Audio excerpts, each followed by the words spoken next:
the sentence that stood out for me the most in the introduction was, I finally knew that the point of all relationships is to help us awaken. And this includes knowing we're only here to heal our own minds. So that's a very, very bold, confident statement that the point of all relationships is to help us awaken. So that for me, and when anybody else, just when I read that, I was like, okay, I want to see how she proves that. So we just love your comment on that, that statement. Yeah, well, that's a great way to start. I mean, I think the point of that is that it's so easy to get caught in the drama of all the people that are in our lives. And it's so easy to feel like things are happening to us, when the reality is we've created all of these characters in our life to help us awaken, to know who we really, really are.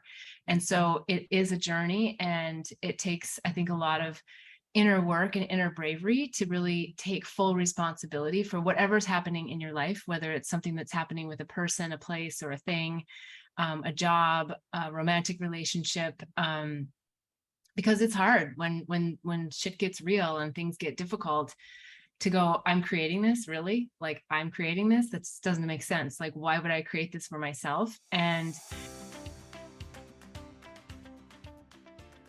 this is Ginger again, but when you say, I was telling somebody about your book, I thought, okay, she likes books, we'll talk about books. I said, hey, listen, I'm not selling this book, but I'm reading this book. And then we started talking about awakenings. Yeah. And I said, why do you really have to get punched in the gut to have an awakening? Like, is there any other way? So I was trying to create this conversation. And then I know, like right here in your introduction, you talk about how yours was heavily weighted on romantic relationships, but other people need traumas or illness or whatever. But she and I, we didn't get enough time to talk about it, but we were like, what could be the catalyst to change that doesn't always have to be the punch in the gut, and we didn't get to explore it quite enough, but it was kind of fun to like start having that conversation with somebody when we had just been having fun. It was fun to move into that higher vibe, questioning life conversation. I'll comment on that too, because I think, there's a lot of times when there isn't some massive thing like disease, but there's this long trail of emotions and dis-ease with life that ultimately results in disease. But it can be very slow and very painful. It doesn't have to be like I get hit over the head, but I've always sort of looked at it from my life. I feel like I have like these guardian angels that are out there, and they're like, okay, she's not quite getting this lesson. She's not quite there. All right, she's not going to get it. We're just going to throw that brick on her head and wake her up, whether it was my awakening kiss, or whether it was, the day I walked up the stairs in my workplace and said, I just feel the resistance. And, so there's lots of different ways that spirit is going to wake you up. To bring in something so painful, like, why would I do that to myself? Well, and, as we get through the book, it's why would I do this to myself? And why would I keep doing this to myself? like how many times do I need to learn this lesson?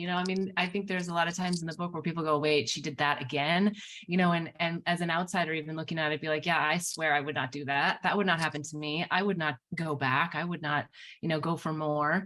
And sometimes we're just called to learn, really learn the lesson by repeating the lesson. And it does feel harsh. And I think it's a great point again, because it's about really being in that place of self-love and being easier on ourselves as we go through this process, and just having that great trust and that sense of knowing that everyone is here for a reason and everything's happening for a reason. And yes, we have the power to stop the patterns, and that's the whole point of unraveling the mind. I want to point out this last line that says, if we don't follow our inner knowing, then we are just dreamers, losing out on having the actual life experiences we came here to live. I think that's really fascinating to think about that. Like you said in the beginning, our soul was given a contract of things we need to be doing in this life. And And I like the way you focus in on finding what your true soul's journey is. Yeah. And I think it's really interesting Yay. and exciting. No. Yeah, it is. It is. And I'm glad that you brought that up too, because I think it's intended to just really put a little bit of a fire under everyone's belly to say, hey, like I have a lot of ideas, and am I living the life that I want to live? And do I feel like I'm in purpose? I think one of the things that everyone struggles with is, I think at the core of most people, they want to contribute. They want to contribute to humanity. They want to contribute to their family. They want to contribute to community.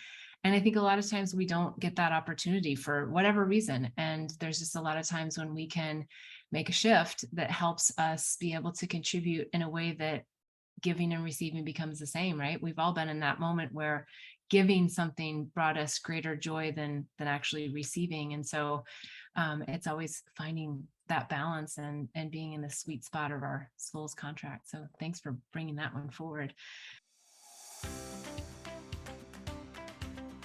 These souls, we see potential, we see the good in everybody, and but we end up being in pain and a lot of these things, and then we try to reframe it. So Yes. There's lots of opportunities in this book where we're going to be diving deep into that. So thank you for bringing that up, and please be the soldier to keep that sentiment alive, because we will dive very deep into exactly what you're saying. Great. I think this is going to be super fun. I can't wait to get into the details of each chapter.